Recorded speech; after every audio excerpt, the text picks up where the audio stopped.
Joining me now, I'm so honored to have Brad Lander, former New York City comptroller, and now the Democratic nominee for Congress in New York's 10th district. Brad, thank you so much for being here. It's an honor to be on with you, Batya.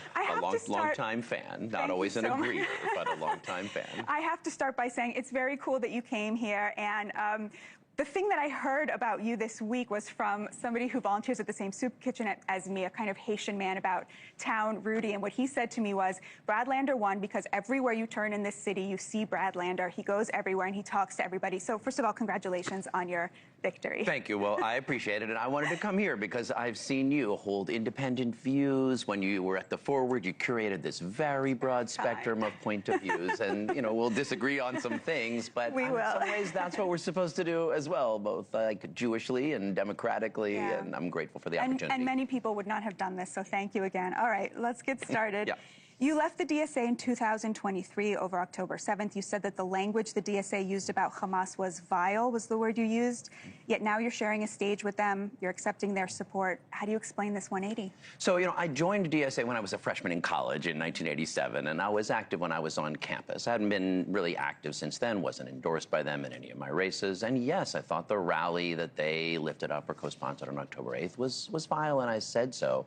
At the same time, there's many things we agree on in the fight for Medicare for all, to make housing more genuinely affordable, to get money out of politics. So, you know, I made this cross-endorsement of Mayor Mamdani last year because I didn't want Andrew Cuomo to be the mayor of New York City. And I thought we agreed on enough that that was the right thing to do. And he is focused on an affordability agenda in New York City. And I did try hard in my race to focus on the things that matter to the voters, both in my district, on housing, on health care, on money in politics. But why wasn't that vile Hamas rally a deal breaker? I mean, you would never share a stage with Donald Trump, but he supports lowering the cost of housing, right? Whatever Trump has done is a deal breaker. Why was support for Hamas not a deal breaker from the DSA? Well, DSA doesn't support Hamas. You'll have to have them on to talk about their views. There was a rally that they advertised, essentially, and I thought it was terrible, and I said so. And I met with their leadership afterwards, and I told them directly. And I'm really clear about, you know, we can talk about it, about my point of view on Israel and Palestine. There's some things I agree on, some things I disagree on. But those bigger goals of the ways that our current electoral system is failing working people with a broken status quo that's serving wealthy special interests and not working people, you need a team to fight together with. My, you know, political home for most of the last several decades has been the Working Families Party and will continue to be. But I will work with folks who want to do the things I think we need, like unrig our healthcare system or tax the wealthiest folks. So there is no red line on the left after which you would no longer share a stage with someone. Will you campaign with Daria-Liza Chevalier, for example, who doesn't believe Israel exists, who wiped her hands with the American flag, hates America, hates Israel? Will you campaign with her? I mean, you'll have to have her on herself. She's now the Democratic nominee to be a member of Congress. So yes, you will? I will support her in her general election, just like I'll support Tom Suozzi and Laura Gillen and theirs, who have point of views far to my right. So is there a red line beyond which someone is so anti-Semitic you won't share a stage with them? I mean, for sure. And I don't think that Daria-Liza is anti-Semitic. I urge you to have her on. She disagrees strongly about Israel, but I don't believe she has any animus for or ill will toward Jews. If I thought someone did, absolutely. If I thought that they had hate in their hearts, if I thought they were jeopardizing our safety, then no, I would not campaign with them. You know that many, many Jews feel that Mamdani is endangering the safety of Jewish New Yorkers. I hear this every Believe me, I'm sure I hear it more than you. So Jews are feeling so much fear and anxiety right now. I mean, anti-Semitism rises in times of war, in times of fascism, and we're amidst both. And you see it, I think, most dangerously on the right, but you see it on the left as well. Elias Rodriguez, from both, there's no doubt it's coming from both places. Two people because he thought they were Jews in D.C. He chanted the same thing you chanted, free, free Palestine. I mean, that's vile, yes, but there's a big difference. I mean, that was vile anti-Semitism, and I called it out the day it happened, and I try to do it every time when people graffitied the homes of the board members of the Brooklyn Museum, and I thought they were targeting them because they were Jewish, not having anything to do with policies toward Palestine. I'll call it out. But yes, I'm for a free Palestine because I don't think Israelis will be truly safe until Palestinians are free. And to me, there's just no contradiction between standing up for Palestinian human rights, as you have done. I mean, when you supported Issa Amro. And on this very show, we're calling for people to pay attention to the protest in Gaza right now against Hamas.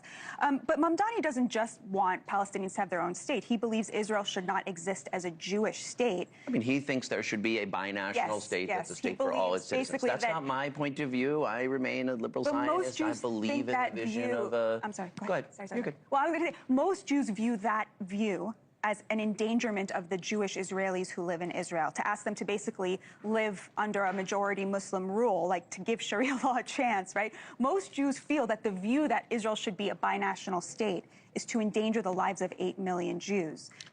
I mean, there are many Jewish anti-Zionists who also believe in the vision of a binational state. Albert Einstein, who they asked to be the president of Israel, had concerns that Jewish sovereignty wouldn't work well. This is a debate to have. I disagree with the mayor on this point, but I do not believe that he is endangering the lives of Jews. Here in New York City, he kept Jesse Tisch on as police commissioner. He grew the funding for the mayor's office to combat anti-Semitism.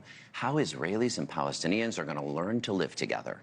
And whether that's, as I think you and I think it should be, is in two states that each, Israel with a majority of Jews, but protecting the full equal rights of its Palestinian citizens, and a Palestine with a majority of Palestinians, but there'll be some settler, minority Jewish members there. That makes sense to me, but there's people promoting a binational state or confederation. Palestinians and Israelis are going to have to sit down at the table and figure this out. And by calling for change to end a system that, look, I do think is essentially apartheid, that's not anti-Semitism, that's politics. So Zohran Mamdani came under a lot of criticism for this comment that he made at a rally. I think you were at the rally. It was for your campaign, and the other two that he endorsed. Let's play that.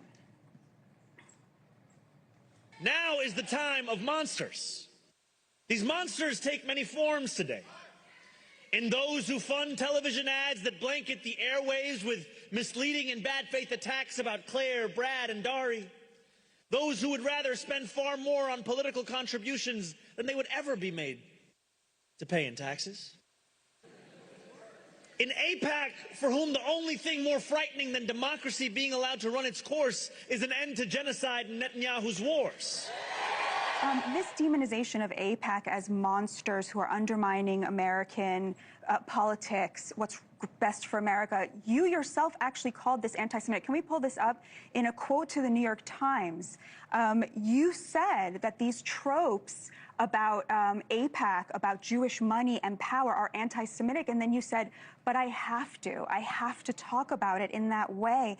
I mean, how do you justify acknowledging that it is anti-Semitic to talk about Jewish support for Israel in this way and then doing it just for political expediency? Not for political expediency, because I think what AIPAC is doing is corrosive for American democracy, is bad for Israel, is bad for Palestinians, is bad for the world at this point. When I said I feel like I have to, it's because I think what they're doing is dangerous and, yes, bad for Jews and Palestinians and the United States. But and that's what I meant when I said... just an avenue for pro-Israel American Jews to fund the candidates they like. Why should American Jews have less of a right to give money to candidates? Well, to be clear, I have, when I say I think we need dark money out of politics, I always make clear I'm talking about Wall Street PACs and crypto PACs and AI PACs and private equity spending and AIPAC. I think that kind of super PAC, dark money, is bad for our politics. Here in New York City, I passed the strongest independent expenditure disclosure act anywhere in the country. And I think it's important to put it in that broader framework. If you over-focus, particularly on AIPAC relative to other dark money, then I think you got to dig a little deeper. But yeah, I also think that AIPAC's upholding unconditional U.S. military support for Netanyahu's wars has been really terrible, like catastrophically bad. And I feel compelled to talk about it because those are my beliefs. They're very Jewish beliefs. Other Jews can disagree with them. And does it make me feel a little queasy? Just like when Marco Rubio said that Netanyahu persuaded Trump to go into war with Iran. Like, I don't think Marco Rubio was being anti-Semitic, but it borders on dangerous tropes. How to talk about, but you can't not talk about it. So to me, you try to be as careful as you can. I use the words, you know, I try to choose my words carefully. I try to come everywhere to talk about it. Believe me, on the left, they know I want there to be a Jewish and democratic Israel. But so, you know, I get called a Zionist baby killer as often as a Well, but that's the point, is you're seen... I wouldn't use either of those words. I would say, here's my point of view. And that's why I'm here. But you are seen by many Jews as sort of whitewashing the people who hate us and want to kill us and seek to do us wrong. And, I don't believe they hate us or want to kill us. Well, all right. Final question. Final question. On whether there should be a Jewish state. Okay, final question, which gets to the heart of this. Mrs. Mamdani posted a photo of herself on Election Day in which she told people to go out and vote and mentioned 2 of the 3 candidates who her husband had endorsed. Your name was left off. Why? I mean, look, I was proud to have the mayor's support in this race. I was proud to cross-endorse him a year ago. You'll have to, you know, I can't speak for her politics. Why do you think she left you off? I mean, look, I guess I'll say something a little different. If I think of myself as like anyone in Israel, it's standing together. It's this group of Israelis and Palestinians fighting for equal rights. And they just formed a political party. And I am so proud of them, Omdim Biachad, standing together. They're on the boycott, divestment, and sanctions list. It's part of why I don't participate in BDS. They're fighting for Palestinian human rights and equal rights. But they do it in a way that not everyone views as, you know, that some people view as normalizing. So, you know, I speak up for my politics. I try to tell you who I'm, you know, like what I think and what I'm fighting for. And I think right now in New York City, something really hopeful is moving. And I guess I would ask you and other Jewish New Yorkers to take like one breath. You know, Shabbat is approaching. We could disagree on how to approach Israel and Palestine and still not compromise on anybody's humanity, and standing up for the rights of Palestinian kids in Gaza, created just as much in God's image as my kids, doesn't mean that I won't stand up and fight fiercely for Jewish people as well. Why did Mrs. Mamdani not endorse you? I mean, you'll have to ask her that. I'm proud to have the mayor's support, and, you know. Brad Lander, God bless you and protect you. I am just so grateful to you for this conversation, which actually did make me feel a lot better. I'm so glad. It was really nice to come on. So much for doing this. Thank you. Such an honor to have you. Thank you so much. Thank you for watching. Subscribe below and download our News Nation app right now on your phone, and you will get fact-based, unbiased news for all Americans.